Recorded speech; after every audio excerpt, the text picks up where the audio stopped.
should, without further ado, settle in to have a chat about this course. I'm very, very excited about it. We are recording because there's plenty of people who want to catch up with this that couldn't make it tonight.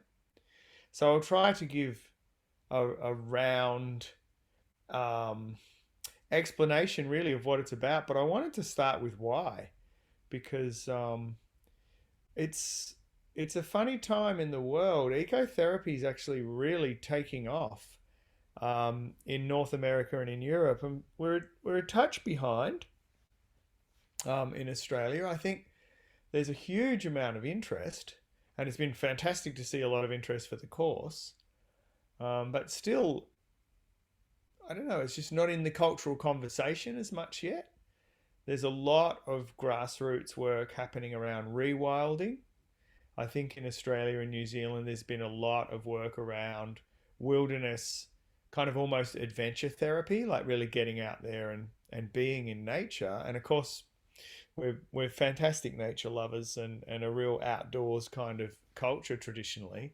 Obviously, screen time in this generation's mixing things up a bit, but I think the tendency to look to the natural world is actually very ingrained in the Australian psyche. But just to start, I guess, with a really general question that people have put to me is, okay, so what actually is ecotherapy, and what distinguishes it, I guess, from just going bush? What distinguishes it from camping at the really basic colloquial level to those other things like rewilding? Women's sacred circles are really big at the moment, really big grass movements around that kind of action. I think the guys are slightly left behind on that one, but um, what distinguishes ecotherapy? And I was just answering that question today to someone, and I think the initial part of the answer that I really wanted to emphasize was awareness, was that we are opening ourselves to the healing powers of nature, to the way that nature can give us strength, resilience, and get us back into flow, as another state that's, I think, really attractive, something that we could do with more of, that I find really relieves your basic kind of dysregulated states like anxiety and depression. Um, I think that awareness is really the thing that helps with that we bring a certain mindfulness to being in nature.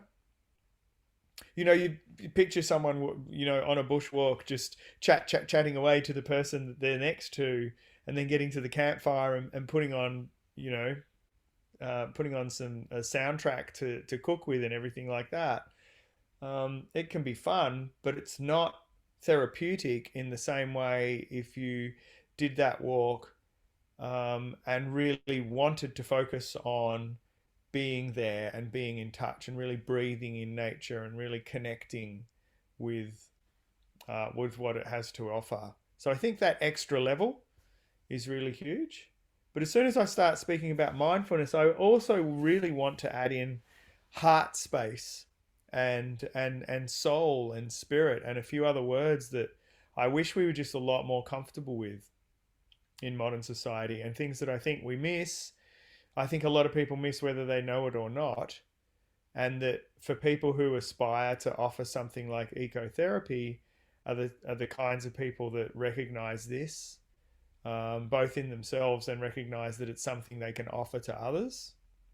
So I really want to add that in straight away, because mindfulness, I've had a lot to do with it. I've been a Zen practitioner for 20 years, and in a serious group with teachers and week-long silent retreats and all that kind of proper Zen business, koan training and all the kit and caboodle. Um, and I think sometimes, as much as I love it, it's been fantastic training for me in terms of a meditation training.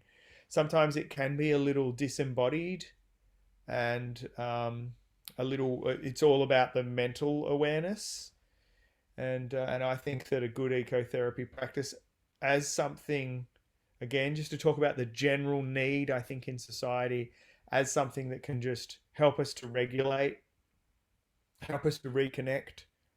I think the issue of feeling disconnected from nature and feeling isolated as individuals, very much a modern kind of dis-ease, if you like, a modern state that's extremely common. I think some of the things we need to get back to that, apart from mindfulness, which I'm happy to talk about anytime, are also getting back to the heart, just getting back to the feeling of love, love of being in nature and love of sharing that feeling.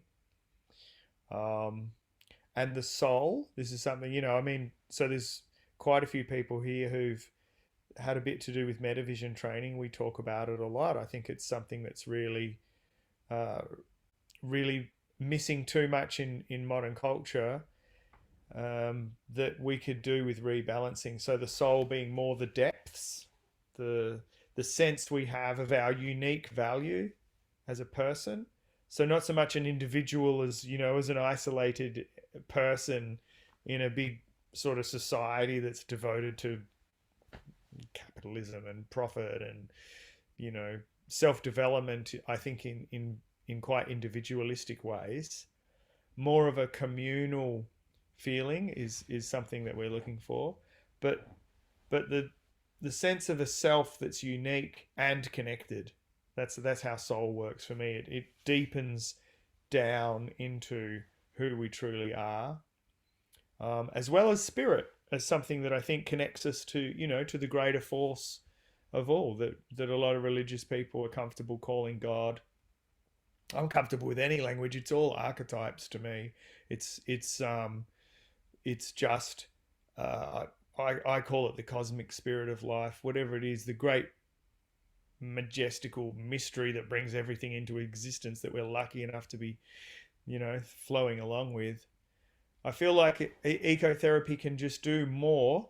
It can make us more aware of the power of nature, and I'll certainly be returning to that in a few different ways, as well as return us to a bit of heart space, and it certainly in the way that I train, in the way that I like to work. I love to get really comfortable with this kind of language, to get people really comfortable with this kind of language, or even to tap in with other people's languages. It's amazing. We all learn from each other. I'm always enthused and refilled by what other people bring to the game. Um, and that brings me back just again to the community. In a sense, I think ecotherapy is often just about the person and their connection to nature. I know John Seed, who's a real legend in the movement, really famous rainforest defender from far north Queensland, did a lot of work with Joanna Macy. Um, I went to a presentation of his in Melbourne many years ago, and he asked everyone why they were there and where they got their connection to nature, and the majority of the crowd revealed that they got it alone and as a kid. So I think being alone in nature is actually really important, and another thing we're missing. But the thing I've noticed in the training, I love group training, absolutely love it, because we actually get a community of souls back together as well. And who doesn't love that? Like, we have family. I don't know about you. Some people have happy families. Family just seems to be the people you're thrown into and you have to work your way through with. Certainly was for me. You don't get a choice there. And then you have friends. But I've always loved the phrase community of souls. And I feel like doing this kind of work, um, again, I've definitely had my discomfort with people. But the kind of people that do this kind of work, they're my people. And I've noticed I'm not alone in coming out of some group sessions, with a bit of a tear in the eye of feeling like I've come back home and working with my people. And ecotherapy's got a lot of different faces all over the planet. I'm the Australian rep to the International Eco Psychology Society, so I'm tapping in with people all over the world all the time, and especially in the UK, actually, community work is a very big part of ecotherapy. So we're a little behind on that one. It's something I would love to help to flourish, to support some more community work. But I guess the thing that limits us here in Australia is it's a really dispersed population. You've got a few million people in each big capital city, and each of those capital cities is 1,000 k's apart, and not, and quite small populations in between. So we don't lend ourselves to those we don't have big enough numbers to have that amount of people, on tap ready to help out with, say, a community garden with a mental health aspect and things like that. Hopefully that'll keep building. But that's just a little bit of a round table start with where I think things are at. I think there's a huge call um, for ecotherapy. It can also be called nature therapy, and again, I'm not fixated on terms. Whatever kind of terms people use, I'm comfortable with that, as long as we understand what it is we're working with. So mainly this certificate was really my attempt to say, wait a minute, we need more people doing this work. It's good for the earth. It's good for people. It's been very good for me in terms of healing, empowerment, and flow. The three things I would have really wanted for it had I even known what I was looking for when I started trying it out. And I realized that I just can't do that much work. I mean, I also have a full-time job and a young family. So, I actually don't see anyone at the moment. My books are shut. They have been for most of the year. And I feel a little bit guilty about that. But what it reveals to me again is I can amplify ecotherapy in this country way better by training people to go out and do the work, because everyone that does the certificate will be doing ecotherapy within 6 months, seeing people. That's going to cover way more than I can do. So that was another part of my motivation was I just feel called to do it. It's a genuine spiritual path for me. But B, actually, I think I'm much better placed getting more people doing ecotherapy than seeing a few people one-on-one, which I don't even have time for anyway. So that's how the course came to be. I would have to say writing this course is one of the easiest writing jobs I've ever done. It flowed very quickly, which again just proved to me that it was ready to come into the space in Australia. I did liaise with my fellow members of the IES all over the world and checked in about what they're doing. Some practices were pretty much exactly the same as mine, so that was really good to know, really confirming. Also picked up a few tips for different ways to do things. There's some really experienced ecotherapists in that group, so that was great, and we're all really, really open and generous with each other, sharing tips. So we do have some really current forces from around the planet helping out with this, who've helped me out with building the course. You will have seen it online, but just a general shape. What I wanted, so I was doing some little 3-evening intro sessions to ecotherapy, which I'm very comfortable with working online. But when Christina from Metavision started to talk to me more seriously about a training course that would enable people to become ecotherapists themselves, I kind of had to really stand my ground and say this cannot happen without a retreat where we work together in nature, on country. We really need to do the work in the way the work's meant to be done.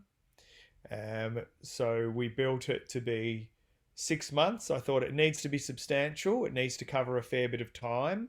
We need to go over the groundwork and have time to digest it and share it with each other. So we'll work in groups as well as alone. And we have to cap it with a retreat. I originally envisaged the retreat in the middle of the course, so we'd work towards it, do the retreat, and then work out of it. So we'd be reflecting back on it as well. To be perfectly honest with you, I really wouldn't mind. I think it could work that way. I think it can work with the retreat at the end. I don't think that's entirely important. The way this has been structured now really came out of contingency, just the necessities of how the course needed to run.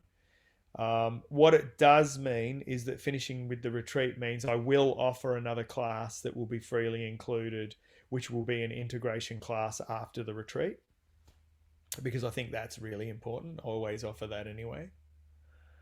And then the modules really were just me.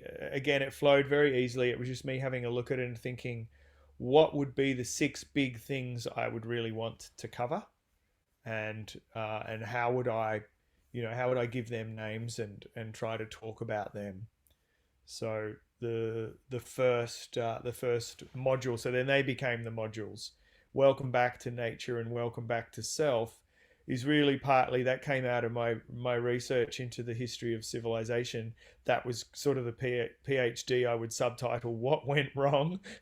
How did we get here? Completely disconnected from nature and really ruining the environment, as it were.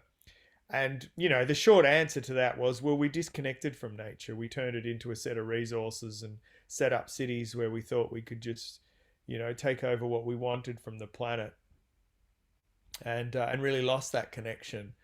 So what I discovered was that well over 90% of our evolution, we were all in close contact with nature. So, I do integrate teachings from indigenous teachers. I've had some fantastic teaching from that space, from elders, but I mean also just from kids, from indigenous people in general, and from anthropologists. So I just wanted to, I look naively, I just wanted to help people to feel better about being uncomfortable with modern civilization and saying, you're right, it's not really set up very well. It doesn't really fit the human scale of how we're evolved to work and to feel. So let's have a look at that. Let's actually just do that. The problem with the PhD is it's a highly critical process.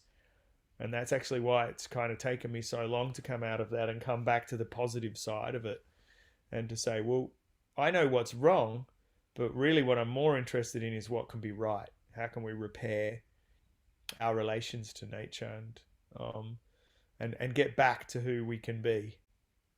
Yeah, a little bit of unlearning there. So that's the first module. That's the introduction. Is just let's do this work, and similarly with the Metavision model, let's do this work on ourselves and for ourselves in order to be congruent with a feeling of feeling connected to nature, so that we can share that comfortably and generously and in a way that's real.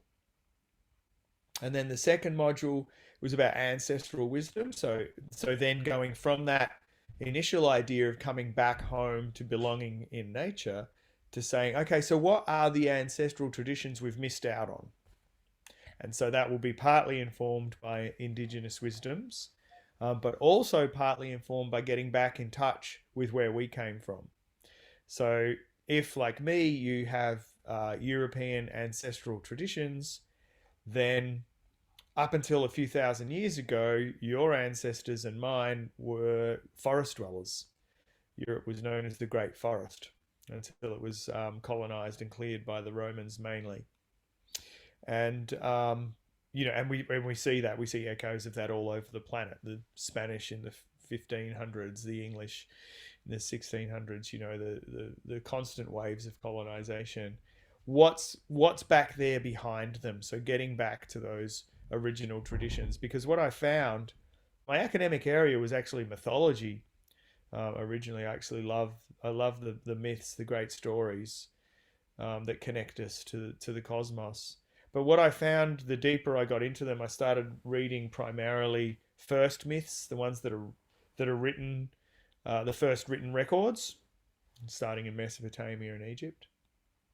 And what I found in all of them was all of these traces, all of this evidence of deep earth connection that was being erased by the colonizing and civilizing forces.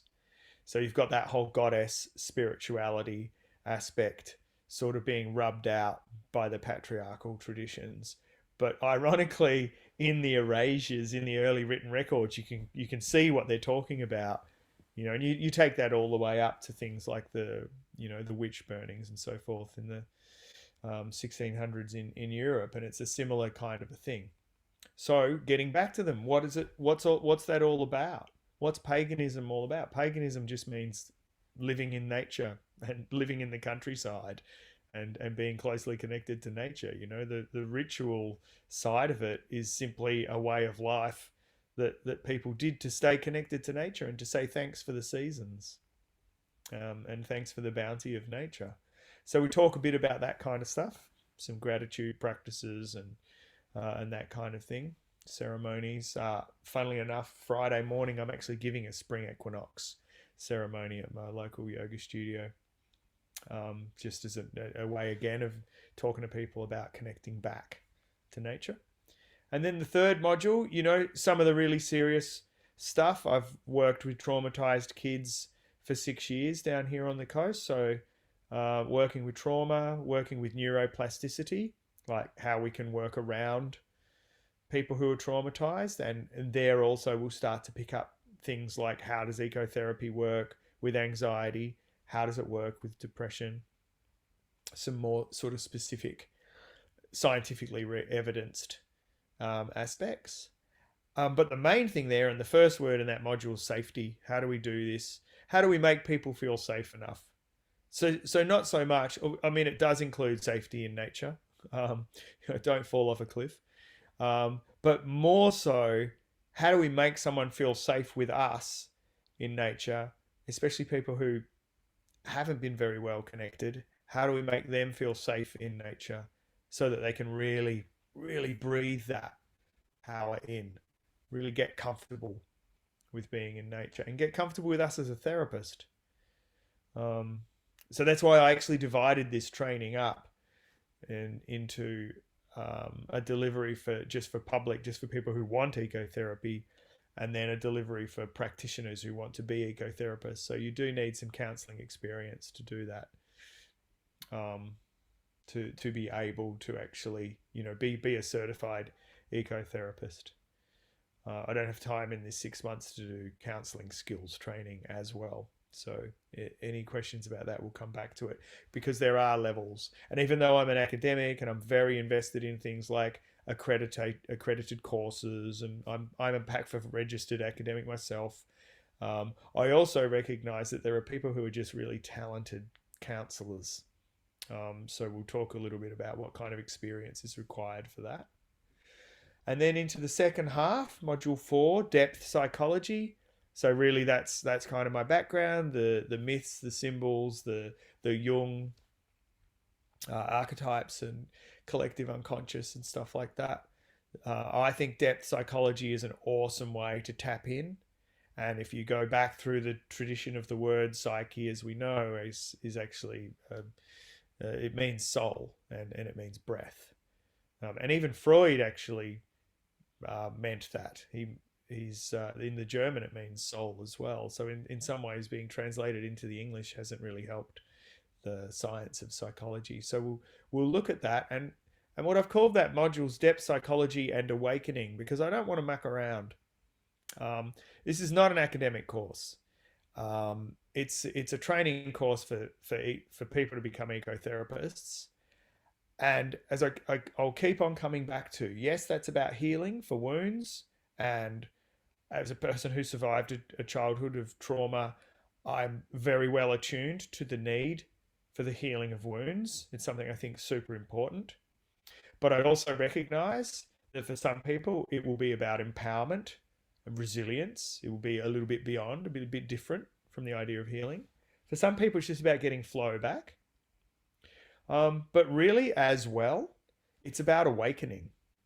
And, and partly that's from my Zen training, but also I think just from a spiritual aspect. I find words like self-realization and self-actualization really exciting. And I can't see why they shouldn't be a part of the work. And even for someone who's suffered trauma and is interested specifically in healing, or someone who's quite anxious and really wants to become less anxious. From what I've seen, in my humble opinion, all of those healing journeys are dotted with epiphanies, which are awakenings to ourselves. So I feel like that should be part of the language. I really do, and I like to add the language of awakening, enlightenment as well in another way, as a thing that we should be open to on our path, on our journey in ecotherapy. Hello, Christine. Thanks for joining us. I'm on a roll, so I'll come back and ask you to say hi later. um, and then module 5, belonging post colonization. So I think it's really important too that we return here back to that original theme of belonging in the body. Another language I could have used for this module title is phenomenology. It's really about breathing into ourselves. So this is a bit of an embodiment, experiential aspect on the work.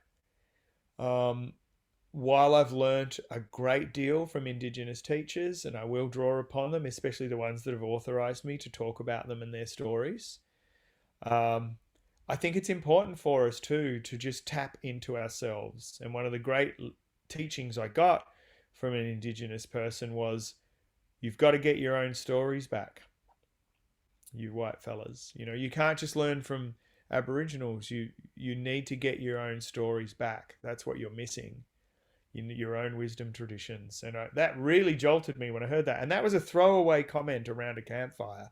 That was not some great elder book. You know, that was just an Aboriginal lady talking about that. I have come across it since too, so I know it's part of the story. I know it's something they want to help us with, to help us get our own stories back. But when I first heard it, it really jolted me, and I thought, yeah, I've got to look into that. I'm half Celt, half Norman, so I really looked back into those traditions. But you know what? While that helped, it did help me to understand who I was, and I went back to those countries too.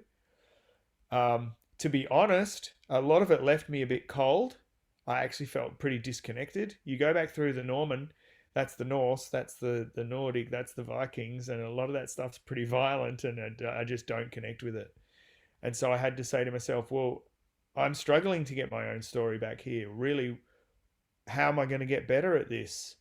And because we're all from all different places, I can't teach people to get back into their own stories, you know, across the world. There's too much complexity. And what I realized drew it all together was coming back to that Zen training and to the phenomenology and to the depth psychology of just being here, just breathing, just start with the breath, same as with yoga. And I feel like that's a way of, I talk about post-colonization because I think we need to be careful to not just be drawing on Indigenous wisdom and not getting our own stories back. And I think we can get our own stories back by recreating them from our own experiences, because we have those ancestral traditions deep in our own psyches. We don't necessarily have to know, the Ragnarok and the Mabinogion and all the old stories. We can actually get back in touch with our own connection. So that's what we do there. We reconnect that circle of belonging, ancestral traditions, and experiential or phenomenology.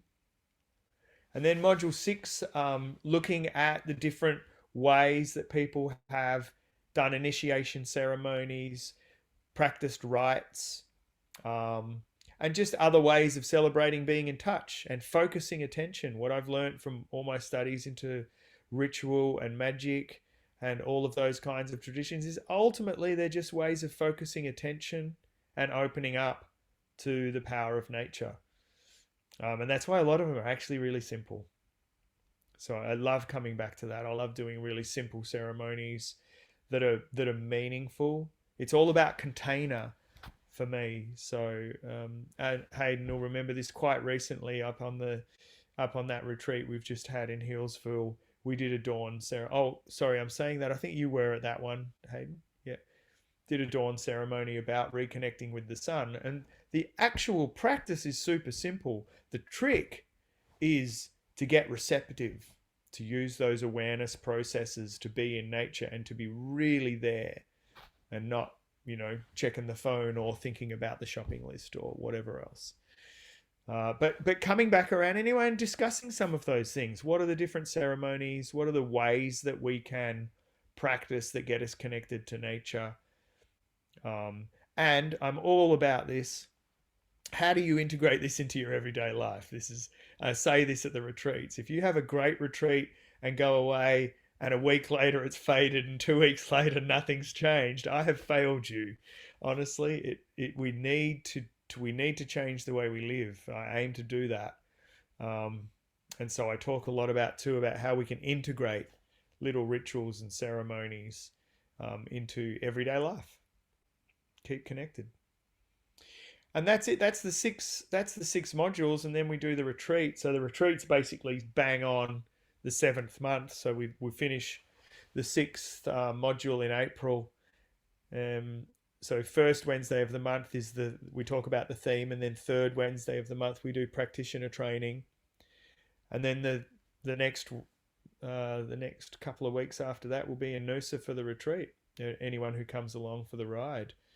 And I've worked there. I know that retreat center. I know that land, that country. It's a very, very, very friendly space. It's a working permaculture farm as well. I really like that. And my aim, if we get enough participants and I can build the infrastructure, my aim is to meet everyone in Noosa and go down and do a salt water, do a purification ceremony and a preparation ceremony down at the beach, and before we head up into the hinterland and start. That's my aim anyway. And then the retreat is a lot of prac. Um, I do leave some optional times in it. I leave some journaling time in it because if I have a weakness, I tend to overschedule. I'm very, very passionate about the work and I fill the days a lot.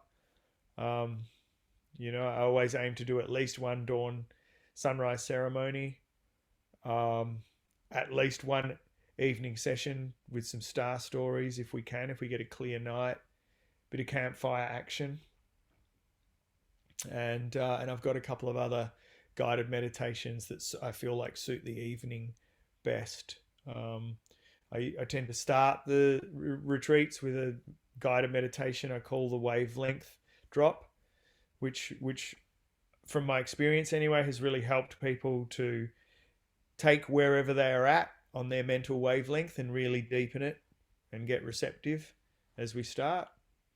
And another one, an animal, totem animal dance journey that I really like to do. I feel like suits the evenings as well. And then we do sit spot training, which another thing that's really, really simple, but we create the container for that in a way that hopefully you'll get a really good experience out of a relationship with one spot and the beautiful things in nature you'll notice there. And sometimes the annoying things like mosquitoes, which the first time we were up in Noosa, we had a lot of mozzies, so we had to get a whole pile of natural mosquito repellent for the second day. It was just too much. It's all very well getting connected to nature, but when you're swatting mozzies all for your whole hour at your sit spot, it's not very fun. And we do walking therapy, which is the main practice, which isn't just walking, it's also stopping, sitting, all those kinds of things, but it's a way of moving in nature with a client in a way that I have seen incredible things, really, really, really fast results, as well as a slowness, that paradox of slowing down enough and opening up enough that you can get a great deal out of it. So that's the main things we do on the retreat. We drop in really quickly. Like I said, the first full day you will be doing walking therapy. We'll be practicing with each other, and in the third Wednesday of each month. So during the modules, as we're working towards this, we'll be doing quite a lot of prac too. So the first Wednesday of the month is really, kind of, I call it knowledge transfer. I'll talk about the readings, the videos, the kind of stuff that what's happening in the field around what we could be doing. And the third Wednesday we'll do a lot of breaking out into breakout rooms and training with each other, and then doing feedback and sharing. Sharing's massive in this field. I mean, we don't have 20 years to start ecotherapy. If we'd have started this 20 years ago, we'd be so much more advanced now. But a way that we can amplify and ramp up that learning is by learning from each other. So I do a lot of sharing. And I've really seen the results from that. People saying this is what happened. This is a question I have. This is what I learned. This was my experience. You'll all have different experiences to share, and so we'll all learn from each other. There's a lot of that all the way through the course. So that's my opener. Hello, Mari has just joined us. Thank you so much. And just before her, Christine. I always like to know where someone's joining from. Where you're on, Christine. My memory is South Australia as well. No, although I do go down there. Ah, No, Sydney. Sydney, working all over the country, aren't you? Yep. And Mari, where are you joining us from? Hi, I'm from Norway. Yeah, and we've been chatting a bit before. Happy We to be here. have. Great to see you. Thanks for coming. I know it was Thanks. really short notice for you. Um, okay, so that's the general shape, and now I'd really love to open it up. Probably the one other thing which I didn't do tonight because I just really wanted to make sure that we covered our material. But when we start a class, there'll pretty much always be a sort of a presencing, just a really brief little meditation, so that we're all just really dropping into the space and preparing to talk about the work. This is something that I love to do. It's a real post-academic thing. We never do that in academia. We just go straight to the knowledge. But I think it's really nice in this kind of work to start with a brief meditation and then just to hear from everybody who's joining um, for each evening before we kick off. But that's the general outline. What we should do is maybe there's not a heap of us, so I don't mind if you just talk up, or you can use the little hand symbol, or just even put a hand up. But let's start the conversation.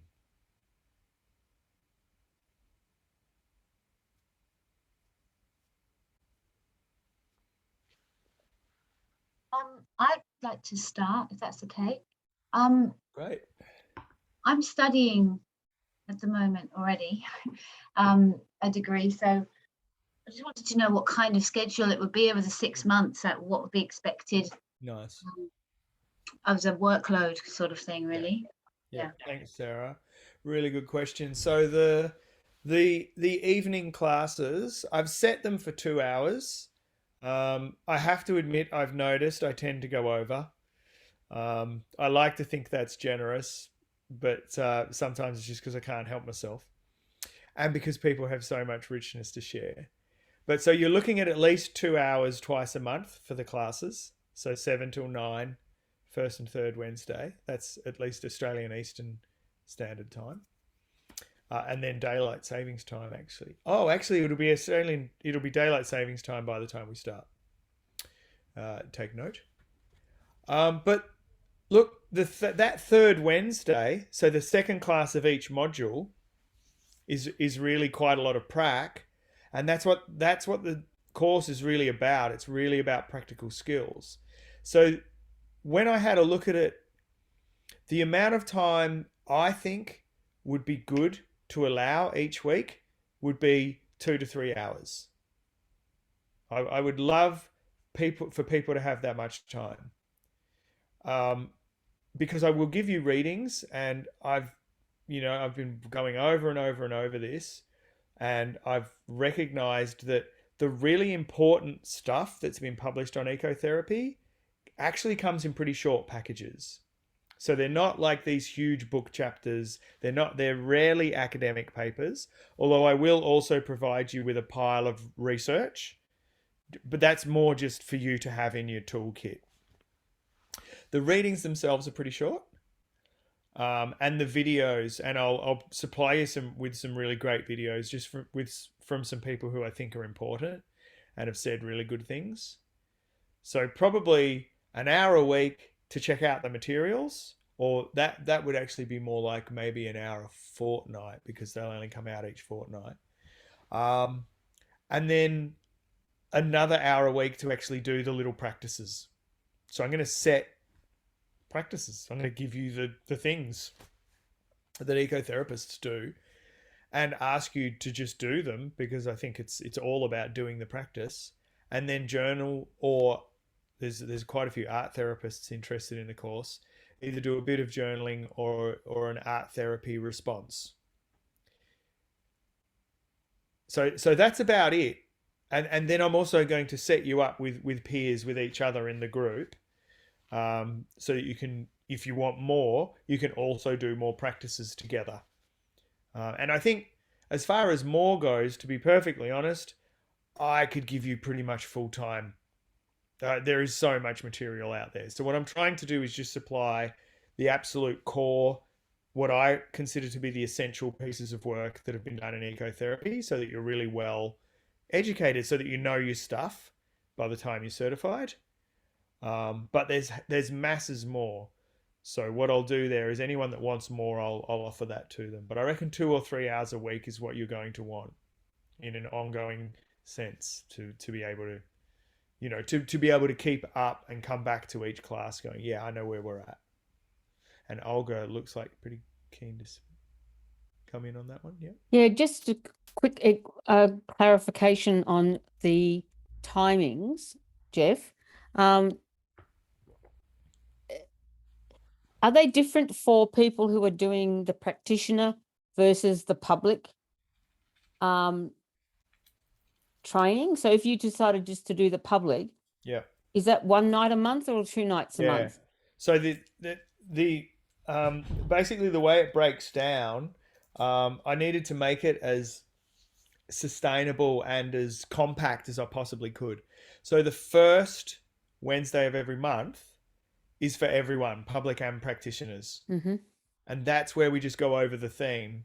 Because if you have an interest in ecotherapy, then the general information in that theme is just going to fascinate you. You're going to love that material. So everyone's going to want that. So basically everyone does the first Wednesday. And then the third Wednesday is just for the practitioners, where we get down to, okay, how do you do this stuff? We got the interesting material. Now we want to know, okay, I'm sitting with someone who's suffering from chronic anxiety and I'm about to take them out to the forest. What's that look like? So that's basically how it works. But I'll be honest with you, I've been really surprised. A very high majority of the people that have either expressed an interest or already enrolled are practitioners. So there's not going to be a lot of public members doing the just public section of it. But for anyone who is, that's basically how it looks. It's virtually just exactly half in terms of the trainings. So you get the same core materials and the same first Wednesday of the month class, and you get the retreat.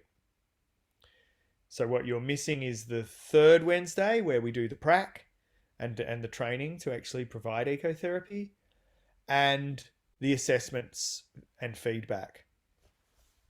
So I might as well jump in on that one, because that's always the next question. So just to get one step ahead. There are no essays. There are no exams. This is not that kind of course. It's more modeled on what I learned to train in the Victorian vet system. So what we called competency training, which was like, you don't get a mark. You don't even get a pass fail. You simply get supported until you are competent. And so the feedback is really, you're doing this really well. Like, you're really empathic, and it's clear that you're there to be a people person, but you're actually doing that too much, and you're giving yourself away, and you're not sitting back a little bit and asking yourself, what can I offer this person in a more structured way? That kind of stuff. So the feedback is really much more about the skills, the finely attuned little things that are happening. How are you going as a person who's going to do ecotherapy? And as we go, especially towards the retreat, how are you going when you're doing this walking across a hillside? Did you notice when that person stopped and felt the breeze? You might have missed something. So it's more a feedback, really. It's more a feedback system than an assessment regime at all. But I do think the knowledge is important. I do think the theory is important. So what I do is I set, it's more like a quiz. I just set multiple choice questions. So at the end of each month, you'll just get a handful of multiple choice questions, which will be, Joanna Macy said the most important thing to do with dealing with grief is this: A, B, C, or D, and a space if you want to add a comment. Because I always get a bit frustrated with multiple choice if I think that something's a bit more subtle, and I want to say, it's part C and part D. You should have changed your question. So it'll basically be just, I want to know. Here's the thing: I really, really want to certify some ecotherapists in this country, and I want to have that done by May. But I really believe in standards, and I really want to make sure those people are confident, and I'm absolutely committed to safety. So I can't do that if I think someone's just skimmed the course because they just want to put ecotherapy on their wall. I can't let that happen. That's not the way it's going to go. So how do you do assessment in a way that ensures that everyone's going to go out there and do great work in a beautiful field, doing stuff we should be doing, and know their stuff without having, just another ridiculous assessment regime that is box ticking for Texa. And luckily I've got the experience around all that space to say, I know how to do it. We do it this way. So there'll be a sort of a feedback through every so again, that third Wednesday of the month, the one where it's just practitioners, we'll do practice together, and there'll be feedback through that. And then the other thing I'll ask, and again, this isn't assessed in the sense that it will be looked at as in terms of, are you passing the like exam? But when I say I want people to be able to do the readings, watch the videos, and do a bit of prac, and then do a bit of journaling, what I'm going to ask people to do is just to upload some evidence of their reflections on what they're learning. So it will be either a journaling example, or for the art therapists, just some artwork. And if they want to, if they want to add an explanation to that, they can as well. But it's basically just, I just need to see evidence that you're doing the stuff and reflecting upon it and growing and developing as we go. So that's it. Some fun quizzes because I like them. And they check knowledge in a very non-threatening way. Some evidence of the reflective practice as you go. And then by the time we get to the retreat, fulsome feedback for all the sessions and what you come back with, check-ins, debriefs, all that kind of stuff. And then, like I said, after the retreat, we'll have an integration class that'll be back online. And then I'll set up a group supervision group for whoever wants to do that, to keep on pushing it into that space. So that's kind of the assessment regime. And like I said, it's basically competency based. I keep working with you until you've got it. Amanda. Just wondering, like you're just talking about practicing, are we expecting to have clients to practice with, or is it practice for ourselves, or? Yep, excuse me. So actually you're another Metavision person, so you'll be comfortable with what Metavision calls study buddy, what I'll call peer groups. So I'll set you up with peers, and we'll put a little bit of fine tuning into that to make sure you're working with someone that you're comfortable with working with, that at about the same level. And I'll give you at least one practice every month, and you'll just do that practice together. So you'll have a way of doing it with a peer from within the course, so that you're on the same ballpark.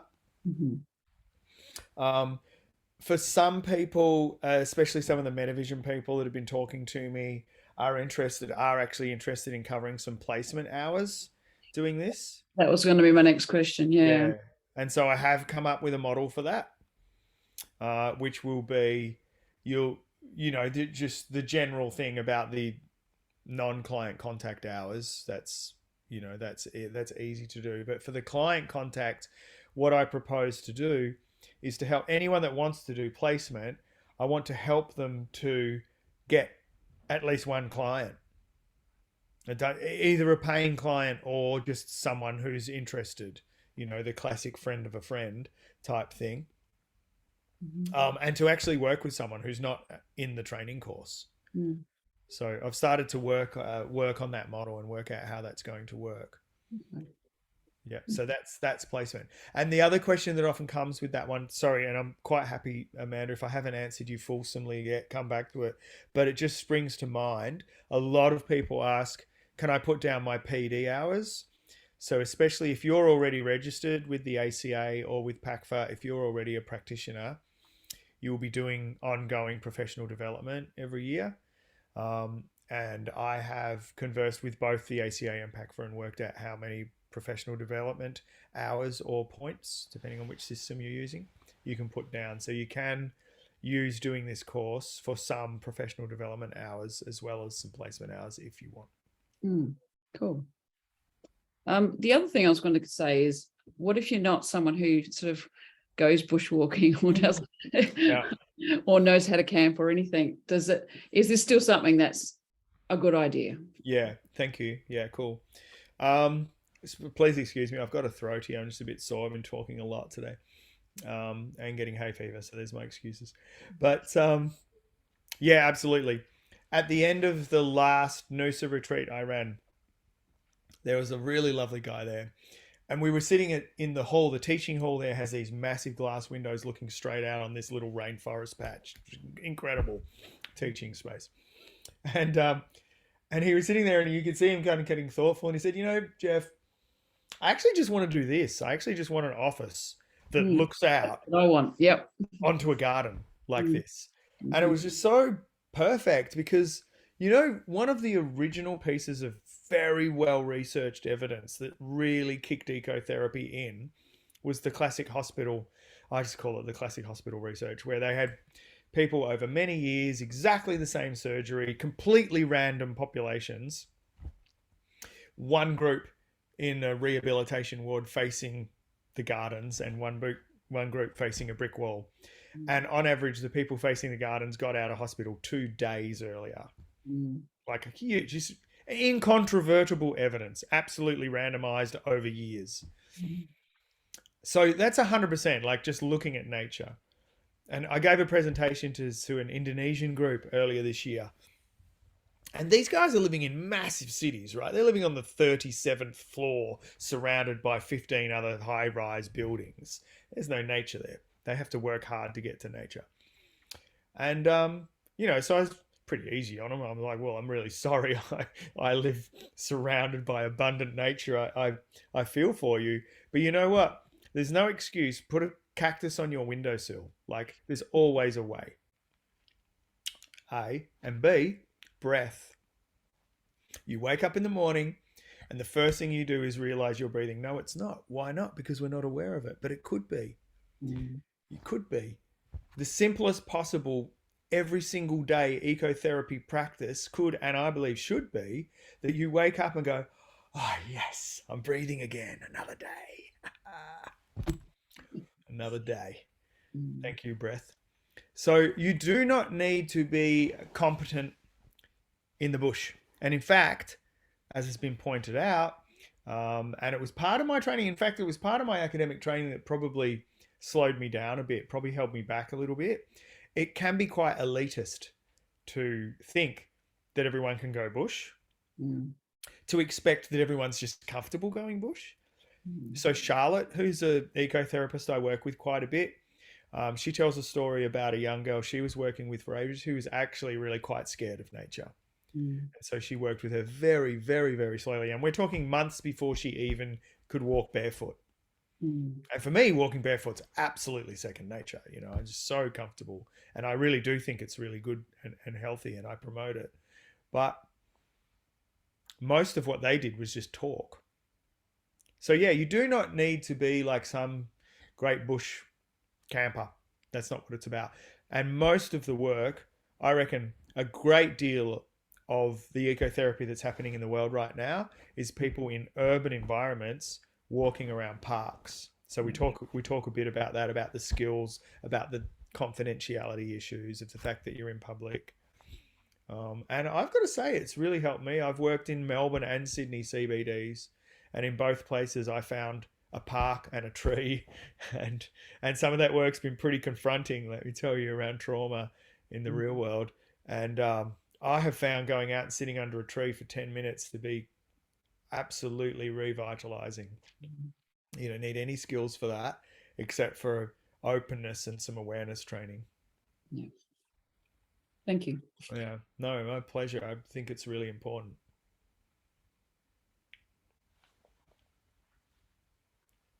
Oh, hi, Cassie. So Cassie's joined us now. Cassie, can you tell us where you're joining from? Hello. So nice to see you, Jeff. Yeah, same. Great. Thanks. I'm from Sydney. Mhm. I'm in the CBD in Sydney, and I do that exact thing every day. Go sit next to a tree and have a chat with it, and it's super helpful. Yeah, I absolutely. don't get the chance to go bush as much as I'd like, so it's kind of necessary. So, but yeah. nice one. Thanks, Cassie. And Cassie was also on that recent retreat with me and Hayden. Yay. Actually, do one of you want to just give a few words about what you think happens on the retreat in terms of ecotherapy training? It's just really handy to have you here because otherwise it's just me talking and answering questions. I could be speaking through my hat. No one here really knows me. You guys are my proof. Oh, Amanda and Christine know me, but they're probably annoyed by me because I'm their course coordinator.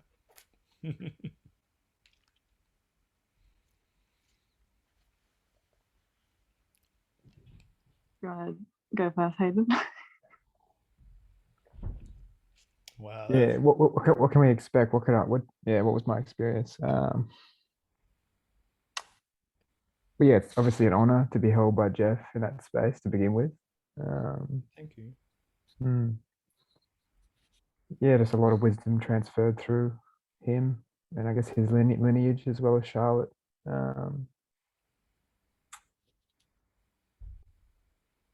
But I guess essentially, yeah, it was just this an opportunity to deepen my relationship to nature, first and foremost.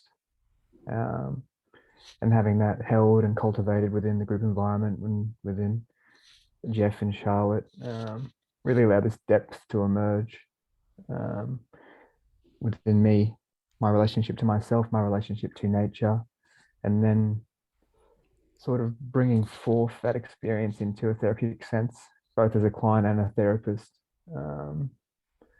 was just ridiculously profound. And that's probably why I'm here today. Obviously already having done the retreat, just looking to deepen and know more about that, because there's something beautifully co-regulating about being in nature as a therapist and a client. It was more of an emergence, this unfolding aspect that was just more easeful than being in a man-made constructed four-walled room. And I'm just a trainee therapist, but the difference was stark and so profound that it's, like I said, that's why I'm here right now. I could probably keep speaking, but maybe that'll do. Chosen some amazing words. Thank you, Hayden. It's really well spoken. Co-regulating. Really nice. Yeah, that is what happens. Thank you. Yeah, I mean, ditto, Hayden, really. The most of what you said there, I felt, the word was profound.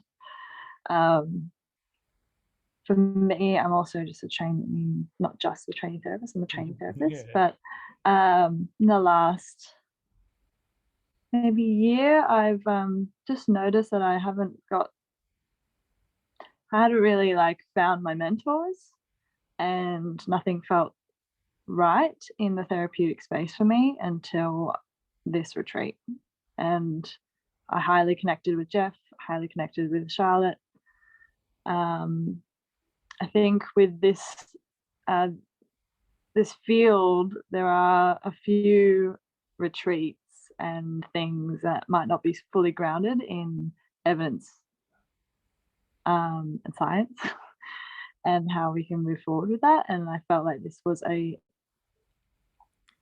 beautiful intersection of those, the spiritual practice and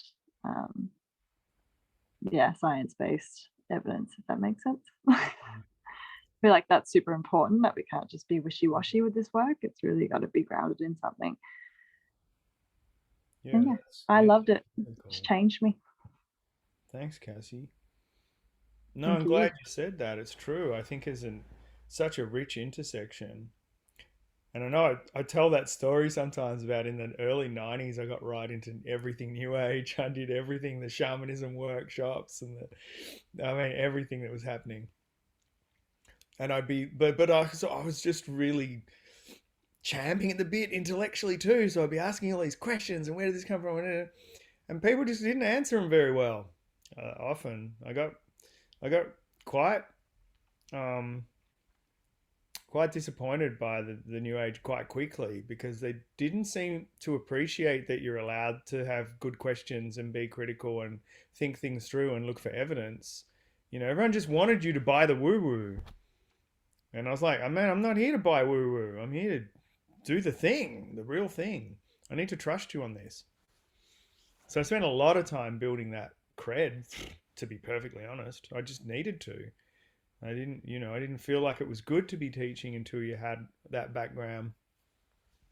And I never had a problem with science. I don't think science is a problem. Science started with what they called the nature philosophers. They just watched nature, and when they saw something happen the same way a couple of hundred times, they said, there's a rule.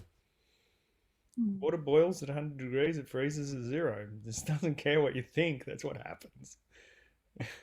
So that's important. Anyway, thank you both. It's really lovely to see you again and to hear that stuff. Very affirming. I also think it's really important if we're working with, trauma, to be trauma informed, not just to go out there and, nature does a lot of the co-regulation and that's great. But what if it doesn't? We need to know what we're doing. Yeah, and just as importantly, it's funny, I absolutely loved what you both said. The other word that jumped out at me that a lot of people said on the retreat was spaciousness. I kept saying, what's the quality of the therapeutic moment? And people kept saying, oh man, it just feels so spacious. It just feels like there's no pressure on you. You're not just sitting there trying to respond to somebody. You're just in this natural environment and you just allow things to happen.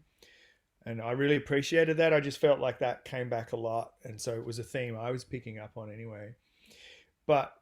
And in fact, we didn't get a lot of some of the stuff I have seen, but I have certainly been around sometimes when that spaciousness and that openness and that sense of safety and letting go a little bit has actually resulted in people coming up with some very heavy duty material indeed. And it has been, even just on a 5-day retreat, I've had people ask me to spend a little one-on-one time with them and tell me things they've never told anyone before. And that's a testament to nature, like as much as it is to me. But I certainly work hard to make sure we all feel safe and that you're safe with a client if that happens, because that's the flip side, right? That's the flip side of the coin. This work has all that power and all of those really positive things, but ironically, because of that, it lets things through too. And so you need to be there for that. And I mean, like I said, I worked with traumatized kids and carers down here on the coast for 6 years. So being trauma informed is just completely second nature to me. But yeah, how do we do that? It's actually not that difficult, being trauma informed, but there are things to look for and there's ways to be. But the main thing is for you just to be ready, for the real stuff, and to be empathic and congruent. Just goes all the, like so many things, goes back to person-centered counseling. Unconditional positive regard. But there are also some techniques that are really important for trauma-informed training that I got through all my training in the field, and they're great, really good to know. Again, not terribly complex, but just a few things that you can have at hand that if and when someone really hits the point of being a little bit broken open, you know what to do. there's some strategies that we can put in place. So yeah, we'll cover those. Yep. Thanks again, Cassie.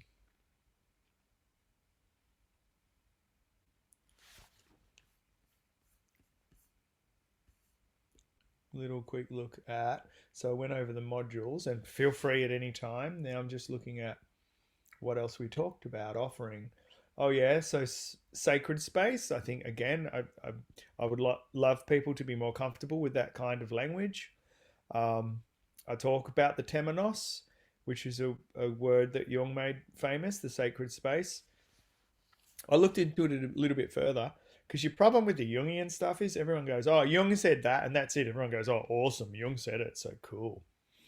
But I wanted to know a little bit more, and actually what was interesting was if you go down into the roots of the temenos, they actually go back to like the circle of sacred workers, like, you know, the Druids, you know, a coven, as it were, just a group of witches, which of course is just wise women, most of whom are working with herbs and again with awareness and with connection. Yeah, so the temenos has really got really deep roots as an agreement that people make to say, we're all in this together, yes? We're all going to be safe with each other. We're all going to be confidential with each other. I really like it. I like to amp it up a bit by talking about the sacred, as opposed to just, let's make a group agreement, and, you know, which any corporate sort of workshop would do. I think it's incumbent upon us as workers with nature to go a bit further. And funny enough, so Cassie said, yeah, you know, in the CBD, so I go and say hi to this tree. I'm also very open about that. I think we should be open to really attuning to nature in a way where you can receive messages, and that is no real different to having a dream and having that voice or that inner knowing. I talk about gnosis, the inner knowing that you can get. It's a conversation. It's just one we're not very, you know, we're not very well trained in. We're not very conversant with.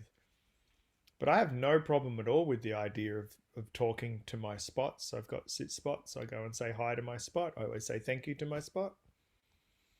It can seem quite weird at first. But if you do a really good nature meditation, if you're in a sit spot for a while, you're feeling something, you can totally get messages.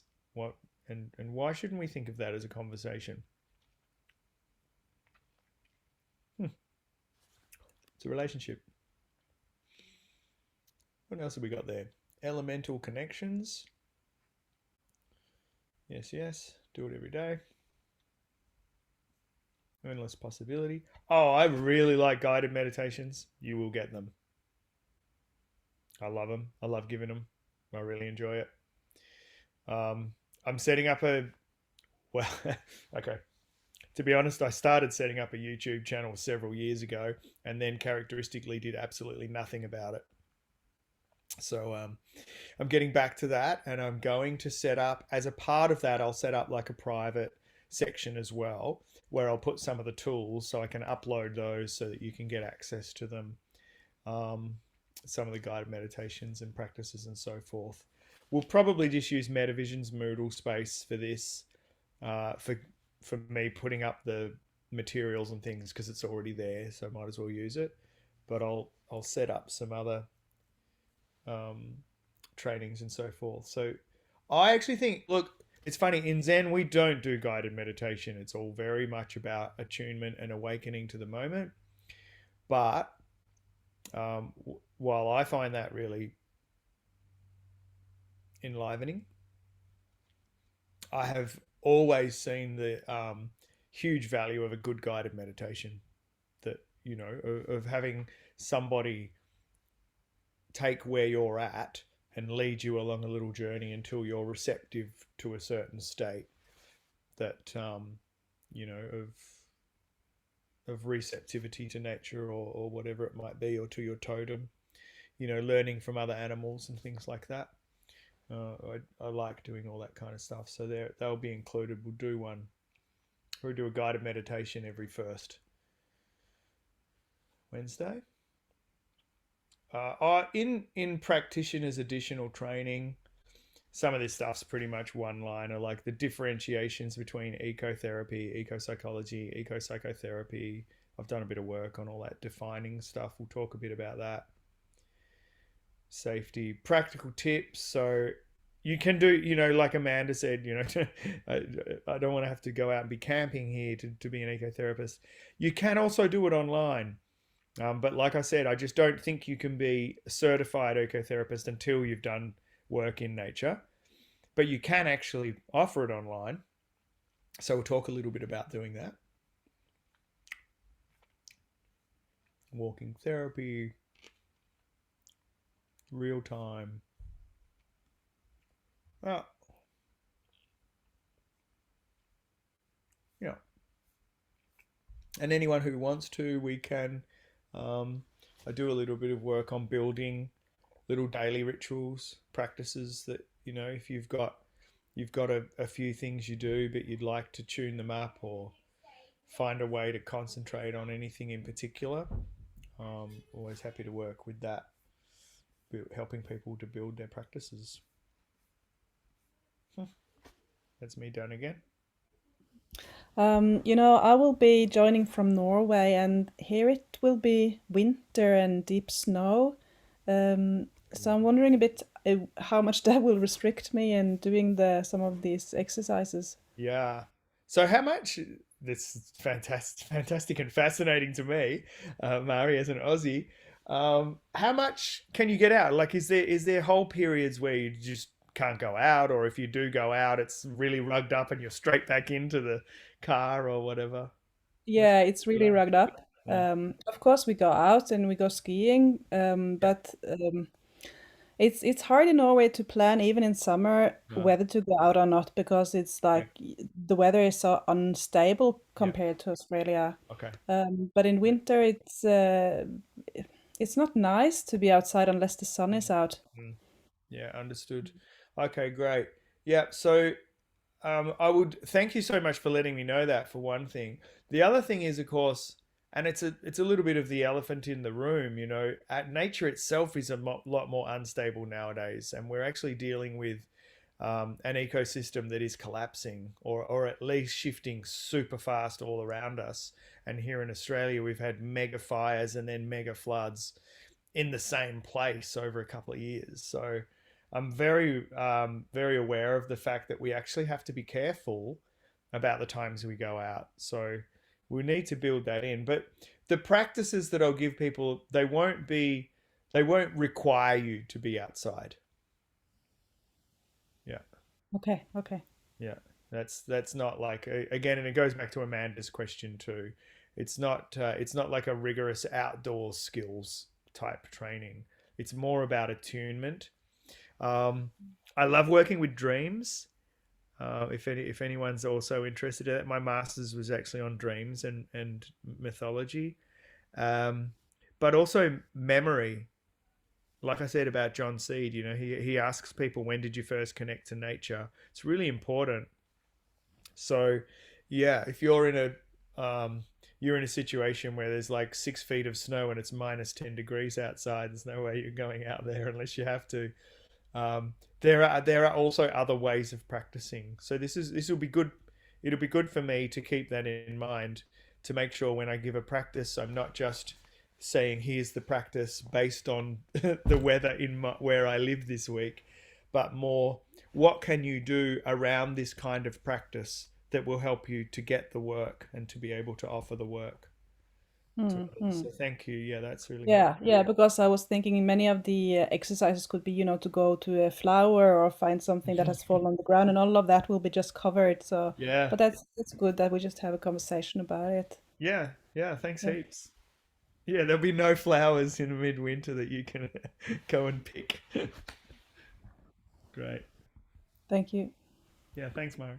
Another question is that we talked about the possibility of doing some basic counseling course besides, because I'm not a trained therapist, and I'm seeing that course would be later than this course. So would it be somehow able for me to still start with the exercises that you give and to see some co-clients, or like to get practice without that basic foundation. Yeah. Well, so the basic counseling skills, I think for anyone who has empathy and is a good listener, they're really not that hard to learn. But yeah, the reason we had that conversation was I thought, well, I can't actually, because I haven't got time to train basic counseling skills as well as do this.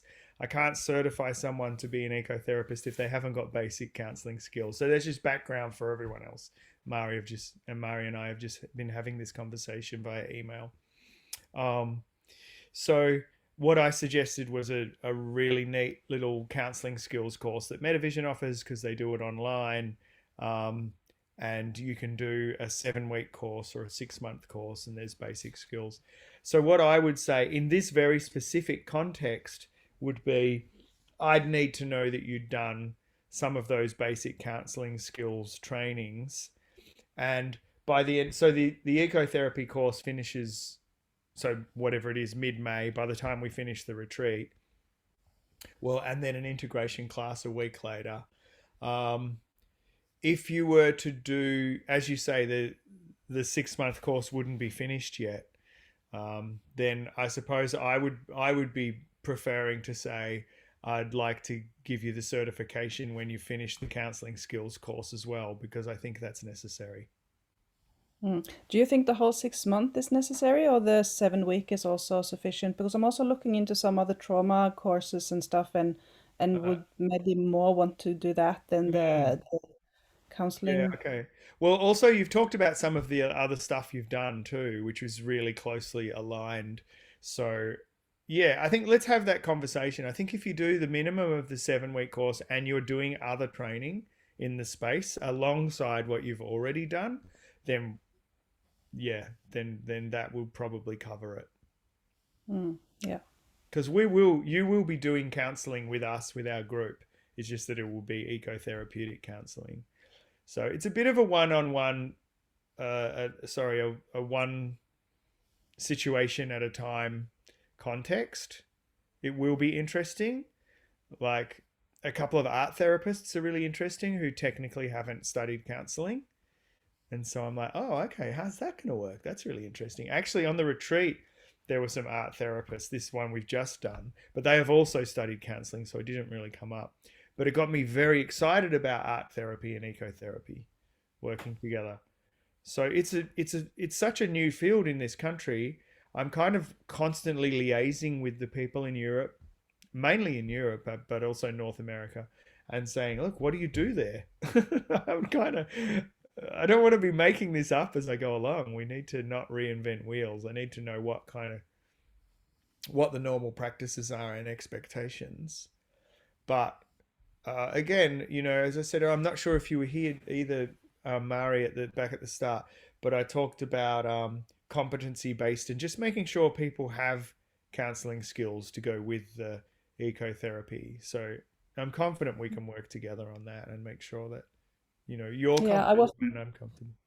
I wasn't there, but I will love to watch the recording. Oh yeah, sure, great, no worries, and we'll stay in touch. We'll keep looking at it. Yeah, thanks. Great.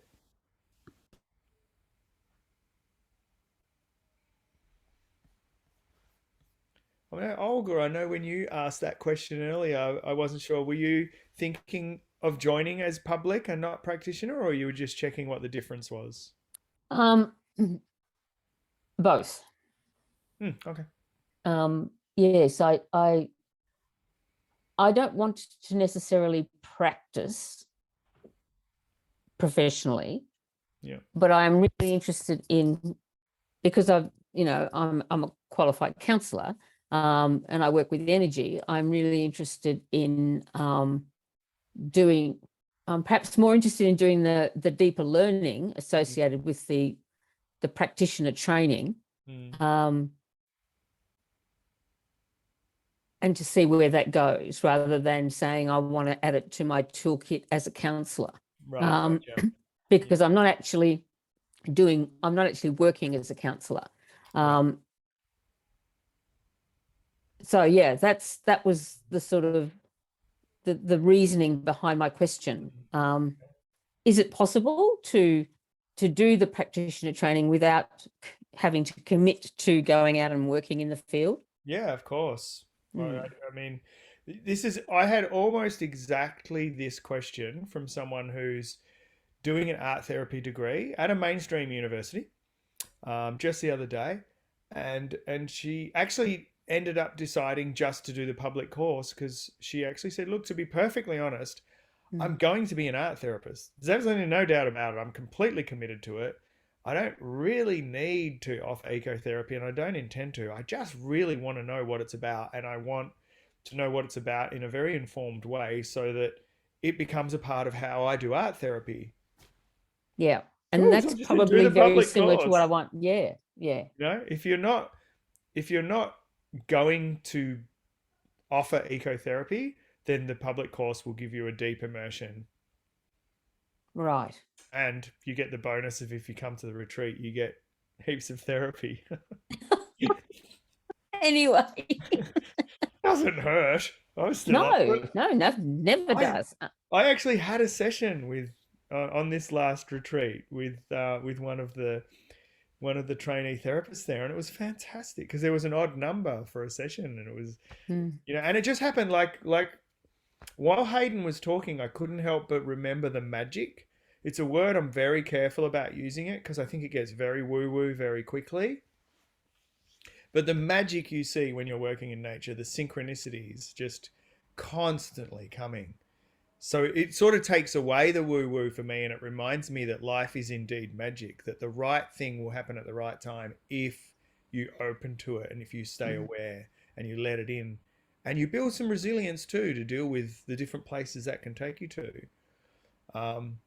But this was amazing. I had an amazing session with this trainee counselor who just took me out and I got to offload on a thing that's happening for me. Doesn't matter where you're at in life, there's always something going on.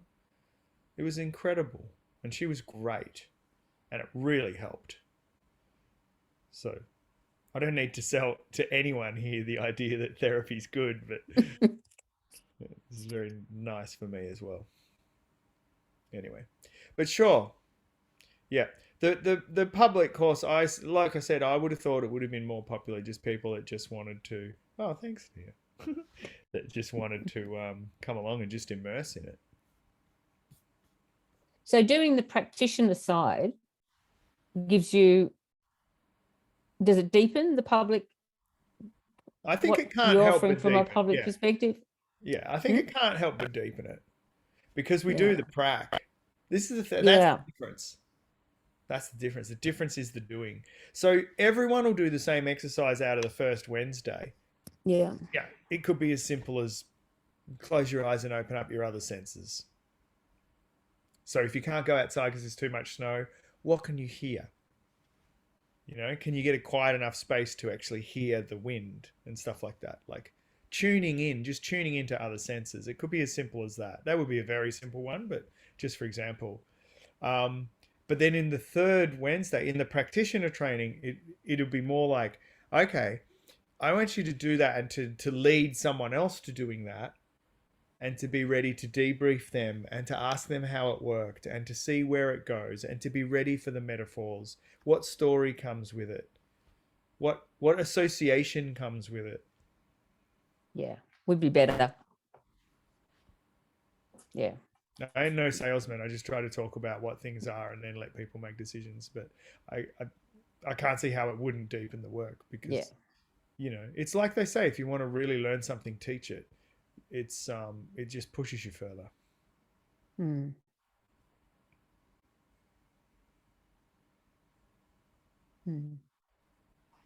Good. Thank you. Yeah, beautiful. No worries, Olga. Anyone else who hasn't had a chance and thought they might say something if one of us shut up for half a second?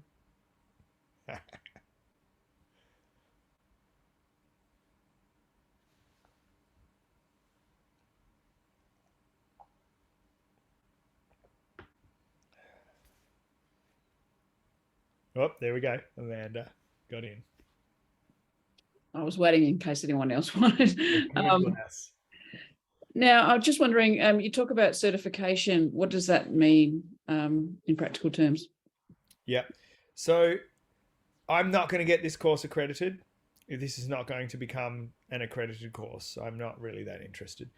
I know a lot about accreditation, and what accreditation is really about is legitimacy. Is this a legitimate training course? And it's there because there's been some really crap training courses out there. And this is not one of those. So because I know the differences, I'm like, right, I stand by this work and I've got all of the bona fides.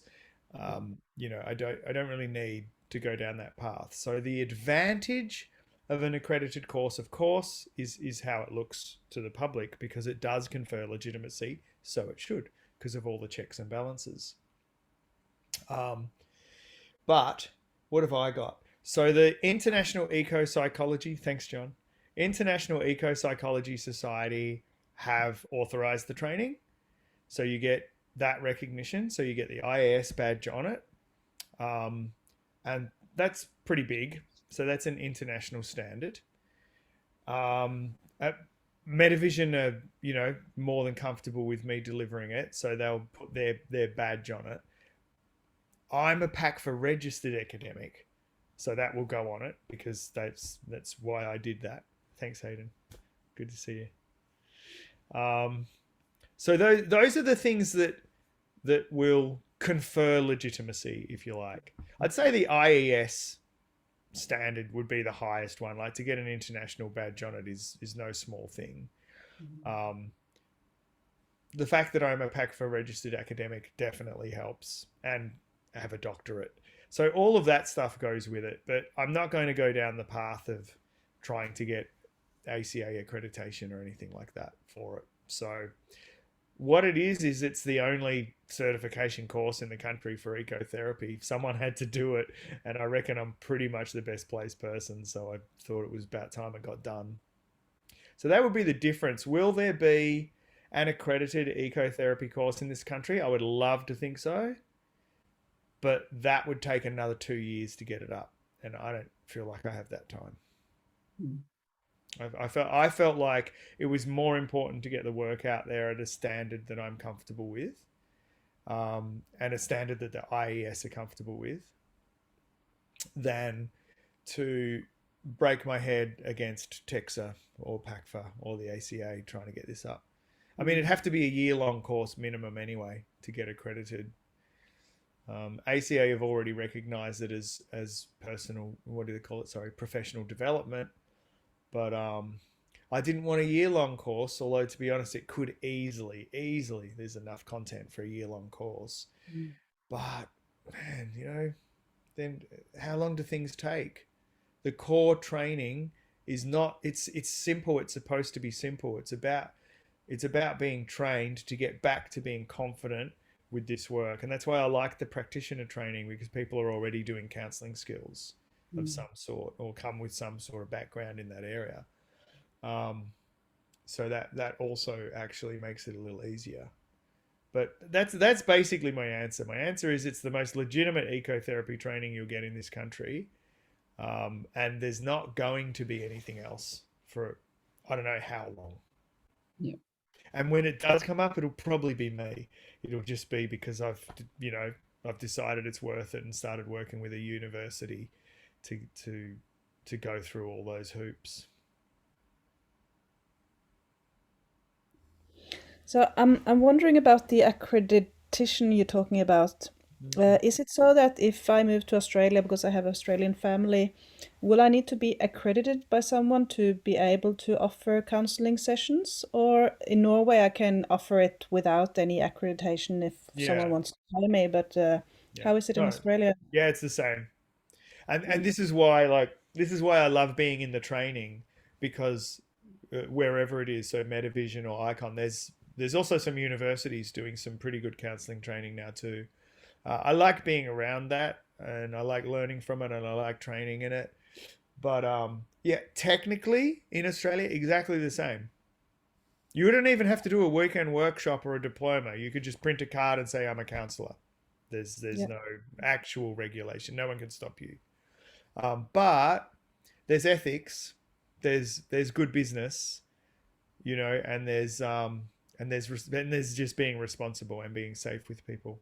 So Of course. I'm just, I'm just in the space of making sure all those things happen. And it's partly why I don't really want to do an accredited course right now. A, because it will take me another couple of years to build it, and B, because I actually know what accreditation is for. It's for those things. It's for ethics and for safety and for legitimacy. And I have all of those things in my pocket. It's like I don't need to prove those to anyone in the way that I train. So, but yeah, if you come to Australia, or indeed if you stay in Norway, you will get out of this. You will get a certificate that has the IAS badge on and the Metavision badge. Metavision's a trusted deliverer of training, and the IAS is the best we have at the moment in the world for for saying this is real ecotherapy. So this is something that will be a very great deal better than nothing. This Yeah. really is as good as it's get. Thanks, Christine. Mm. Uh, And Metavision, is that a university? what it is it's called in Australia we have a thing called the higher education providers. So you have the universities, and they're all automatically higher ed providers, and then you have people who, and again I have a lot of knowledge about this system. You have to go to TEXA, the accreditation agency, and you have to prove to them that you have the standards, and then they will say, okay, tick, you can deliver this course and you're a higher education provider. So with that status, you're effectively a university, but just a really, really small business. Okay. Mhm. Icon, where Hayden and Cassie go, where I did this recent retreat, that's similar. But it's a lot bigger than Metavision, but it's a lot smaller than a university. All that matters is that you meet the standards. And if TEXA sign off on your standards, it's unquestionable. It's a very hard to get. You can't get it without doing all of your research and showing that you're including all the things that matter, assessments, all that kind of stuff. And like I said, I mean, I know that sector inside out, but that means I also know how incredibly painful it is to get TEXA accreditation. I'm not prepared to go through that. I'm just not that young anymore. I just, and also like I know what the standards are there for. They're there to make sure we do good stuff. And it's not just people running weekend workshops and then going out and saying, "Oh, I know all about ecotherapy. Here's some ecotherapy stuff." And then you've got this whole like movement of people who are actually not very well trained or educated. I think anyway at the moment that we're quite lucky in Australia that's not happening around ecotherapy, partly because it's so small and it hasn't really happened yet. So that's good. Hopefully this will be the training that starts the legitimization of the process. And having said that, though, there are actually good ecotherapists in this country. They've just done other stuff. They've come around it in other ways. They've done eco-psychology training, which is the theoretical background, and they've done some, whatever, counseling, and they've done some wilderness therapy. That would add up. There are other ways of coming at it. I'm not saying this is the be all and end all, but I think it's the best. It's the best way in at the moment. Because if you look at eco-psychology, it's always got three things. It's got indigenous wisdom, it's got awareness training, and it's got depth psychology from the West. And those are my three areas. Like, I couldn't be luckier. And just, honestly, this field is just, it's like I was unconsciously doing it for 20 years, and then it opened up and said, "Hey, would you like to do this?" And I was like, "Oh, look, that's just the right fit. Thank you." Anyways. So I think it's the best training. That's easy because it's the only one. But yeah, there's other ways, and there's awesome stuff. Like I said, community gardens in the UK, they're brilliant what they do. They put mental health workers into gardens. It's awesome. I would love to see more of it here. But there's a limit to what you can do, and I recognize that. So I just take all my stuff and say, here's one really cool way of doing this that covers, all those things. It actually covers everything that accreditation would cover. Except I'm not going to do exams and essays because I don't think it's appropriate. What's appropriate is you being with someone either in nature or talking about nature or reflecting upon nature. Thanks, Olga. Great to see you. And being there for them and knowing what to do and what to say and what directions to take. and having shared enough with others that you know that there's no end. We could be training, you could be training in this, I could be training in this for the rest of my life. And every day I'll see something I didn't expect. So it's more about being ready for that. Yeah. Cassie? What if you have done exams and essays to do with ecopsychotherapy? You get the extra thing. Do I? Yeah. Oh, that's good to know. I don't know how. I don't know how we're gonna do that, but we're gonna do an extra thing for people. We'll say also did exams and essays and things. Thanks.